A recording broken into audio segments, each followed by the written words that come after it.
நண்பர்கள் அனைவருக்கும் வணக்கம். இப்ப லைவ்ல நடந்துட்டு இருக்க ஒரு விஷயத்தை பத்தி தான் பார்க்க போறோம். அதுக்கு முன்னாடி இந்த வீடியோக்கு ஒரு லைக் போடுங்க. லைக் போட்டீங்கன்னா ஐப்னு ஒரு ஆப்ஷன் வரும், அதுவும் பண்ணுங்க. அப்பதான் உங்களை மாதிரி பார்க்குற நிறைய பேர்கிட்ட இந்த வீடியோ கொண்டு போய் காட்டும்.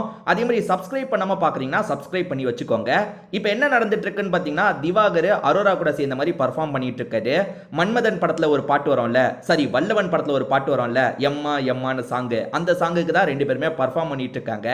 ஆக்சுவலா அதுல சிம்பு ஒரு ஸ்டெப் போடுவாரு, சிக்னேச்சர் ஸ்டெப் மாதிரி மாறிடுச்சு. அதாவது டி ஷர்ட்டை தூக்கி எம்மா எம்மான்ற மாதிரி பண்ணுவார்ல, டி ஷர்ட்ல தான் அவர் பண்ணுவார். ஆனால் இந்த திவாகர் எங்கே கை வச்சு பண்ணுறாருன்றதை பாருங்களேன். இதே மாதிரி அந்த ஸ்டெப்பை ஒரு 4-5 வாட்டி போட்டுட்டாருங்க. இது எல்லாருமே பார்க்குறாங்க. அந்த சைடு விக்ரம் வியானா பார்க்குறாங்க, இவன் என்ன பண்ணுறான்ற மாதிரி ஷாக் ஆகிட்டு இருக்காங்க. இந்த சைட்ல இருந்து சபரி பார்க்குறாரு, ஷாக் ஆகிட்டாரு, என்னென்ன பண்ணுற அப்படின்ற மாதிரி கேட்குறாரு. பக்கத்தில் இருக்க அரோரா இருக்காங்கல்ல, பயப்படாதீங்க பயப்படாதீங்க, அவர் வல்லவன் படத்தில் வர அந்த எம்மா எம்மா ஸ்டெப்பை தான் போடுறாரு அப்படின்ற மாதிரி சொல்கிறாங்க. எல்லாருமே அதை கேட்டு சிரிச்சிட்டு இருக்காங்க.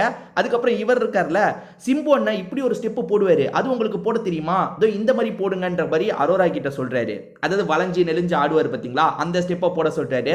ரெண்டு பேருமே அந்த ஸ்டெப்பெல்லாம் போட்டுட்டு இருக்காங்க. இதை தாண்டி ஒரு கொடுமை நடந்ததுங்க. மன்மதன் படத்துல ஒரு சீன் வரும். அதாவது வந்து அந்த கேர்ள் ஃப்ரெண்டு ஏமாத்திட்டாங்கன்றதுக்காக கேர்ள் ஃப்ரெண்டை அடிச்சு சாவடிச்சிருவாரு. சாவடிச்சதுக்கப்புறம் டைலாக் பேசுவார் பார்த்தீங்களா, அதாவது அந்த பாய் ஃப்ரெண்டு கூட பேசுவார். அதாவது இவரை சீட் பண்ணி ரெண்டு பேரும் ஒன்றா இருப்பாங்க.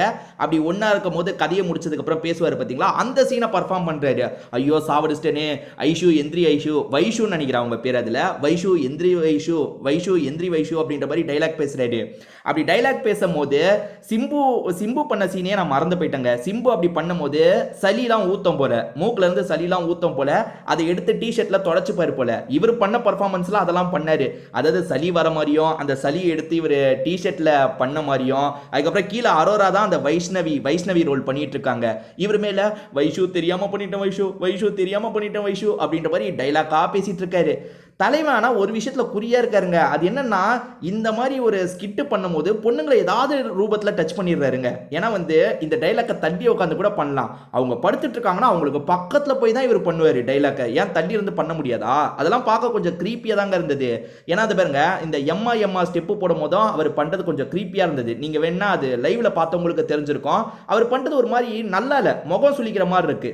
அது ஜாலியாக இருந்தால் நம்மளே பார்க்க தான் போகிறோம். ஆனால் இது ஜாலியாக இல்லை, கொஞ்சம் ஒரு மாதிரி இருக்கு. ஏன்னா பாருங்க, பார்க்குறவங்களுக்கே அது ஒரு மாதிரி அன்ஈஸியாக இருக்கிறதுனால தான் என்னென்ன பண்ணிட்டு இருக்க அப்படின்ற மாதிரிலாம் கேட்குறாங்க. ஸோ அதே மாதிரி அந்த வைஷ்ணவியா இவங்க இறந்து போன மாதிரி படுத்திருக்காங்கல்ல, அப்பயே இவர் பக்கத்தில் போய் டச் பண்ணுறாரு. அதுக்கப்புறம் தான் இவர் டைலாக் பேசுறாரு. ஏன் ராஜா, டச் பண்ணாமல் நீ டைலாக் பேச மாட்டியா? ஏற்கனவே வினோத் ஒரு இடத்துல சொல்லியிருப்பாரு, நீ டைலாக்கை மட்டும் பேசு, எதுக்கு வேகமாக வந்து டச் வேற பண்ணிட்டு இருக்க, டச் பண்ணாமல் டைலாக்கை பேசுன்ற மாதிரிலாம் சொல்லியிருப்பாரு.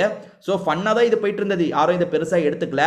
அரோரா இதை மட்டும் பண்ணுறாங்களே தவிர கேமில் இன்னும் கான்சென்ட்ரேட் பண்ணுவாங்க. கேமில் கான்சென்ட்ரேட் பண்ணோன்னா நான் எப்படி சொல்கிறேன்னா, இந்த வாரம் வந்து ஸ்கூல் டாஸ்க் தான் நடக்க போகுதுன்னு நிறைய பேர் சொல்கிறாங்க.